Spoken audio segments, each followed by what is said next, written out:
नमस्ते बच्चों। नमस्ते बच्चों। देखो बाकी आंखें देखे और कान सुने तो तुम उसी के मुंह से उसकी कहानी सुन सकती हो, रोडे की कहानी सुन सकती हो। वह तुमसे कहेगा कि एक समय जिसे शायद बहुत दिन गुजरे हो, वो भी एक चट्टान का टुकड़ा था। ठीक उसी टुकड़े की तरह उसमें किनारे और कोने थे, जिसे तुम बड़ी चट्टान से तोड़ती हो। शायद वो किसी पहाड़ के दामन में पड़ा रहा। तब पानी आया और उसे बहाकर छोटी घाटी तक ले गया। वहाँ से एक पहाड़ी नाले ने ढकेल कर उसे एक छोटे से दरिया में पहुँचा दिया। इस छोटे से दरिया से वो बड़े दरिया में पहुँचा। इस बीच वो दरिया के पेंदे में लुढ़कता रहा। उसके किनारे घिस गए और वो चिकना और चमकदार हो गया। इस तरह वो कंकड़ बना जो तुम्हारे सामने है।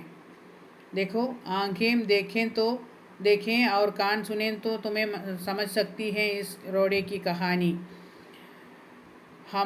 हम तुमसे कहेगा कि एक समय जिसे शायद बहुत दिन गुजरे हो, वो भी एक चट्टान का टुकड़ा था। वो रोड़ा भी एक चट्टान का टुकड़ा था बहुत पहले। ठीक उसी टुकड़े की तरह उसमें किनारे और कोने थे। साधारण एक चट्टान के टुकड़े कैसे होते हैं, उसी तरह उसके किनारे कोने थे, एड्ज एंड कॉर्नर थे, जिसे तुम बड़ी चट्टान से तोड़ती हो। बड़ी चट्टान से तोड़ते समय कैसे होती है? तोड़ना माने क्या है?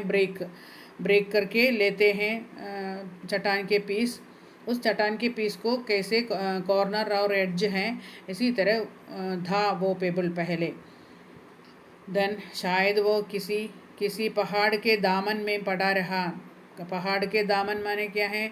Base of the mountain. Mountain के बेस में पड़ा रहा था। तब पानी आया और उसे बहाकर छोटी घाटी तक ले गया। उस समय पानी पहाड़ के ऊपर से पानी आते हैं और बहाकर उसे फ्लो करके एक घाटी माने क्या है? वैली। किसी एक पहाड़ के नीचे के स्थान, बेस ऑफ माउंटेन, उस घाटी तक, वैली तक ले जाता है। वहाँ से एक पहाड़ी में बहुत अधिक नाले होते हैं। नाले माने क्या है? स्ट्रीम जैसे, കനാൽ ജैसे, ചോല എന്ന് പറയും നമ്മൾ മലയാളത്തിൽ അല്ലേ? മലയുടെ മുകളിൽ നിന്നുള്ള വെള്ളം അങ്ങനെ ഒഴുകി വന്ന് താഴേക്ക് വരുന്നതിനെ ചോല എന്ന് പറയും. അങ്ങനത്തെ एक पहाड़ी नाले ने ढकेलना पुश करके उसे एक छोटे सी दरिया में पहुंचा दिया है। एक छोटी सी नदी में पहुंच जाती है। इस छोटे से दरिया से वो बड़े दरिया में पहुंचता है। उधर से लुढ़कना माने क्या है? रोल कर पानी के ധക്കേൽ, വെള്ളം അങ്ങനെ തള്ളുകയാണ് അല്ലേ? റോഡേ അല്ല, പീസ് ഓഫ് ചട്ടാനെ തള്ളി बड़े दरिया में पहुंचा। वो बड़े दरिया में पहुंचते हैं।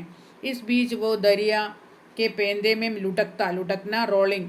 ആ പേന്ത എന്ന് പറഞ്ഞാൽ നദിക്ക് വെള്ളത്തിന് മുകളിലും ഒരു സർഫേസ്, വെള്ളത്തിന് അടിയിലും സർഫേസ് ഉണ്ട് അല്ലേ? ഭൂമിയുടെ സർഫേസ്.